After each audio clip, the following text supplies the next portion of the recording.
to fix messages not being sent in Messenger. First, on your phone, head to the Messenger app. Now you have to click on this application for a little longer until this shows up. Now you have to click on this eye icon, and if you scroll down under usage, you'll be able to see storage. You have to go there. Now go ahead and clear the cache. After you've done that, let's head to the Play Store. Now here you have to look for the Messenger application. Now make sure that the Messenger app installed on your device is updated to the latest version. If you can see the option of update, go ahead and do it.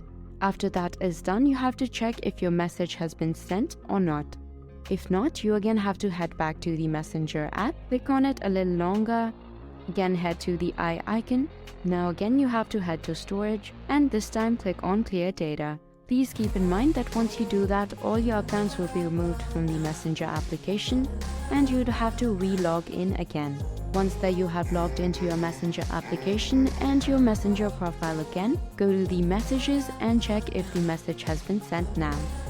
And finally, if nothing has worked out for you, then the problem might be with your device. So go ahead and try restarting your device once. Any one of the ways that I showed you today should work out for you.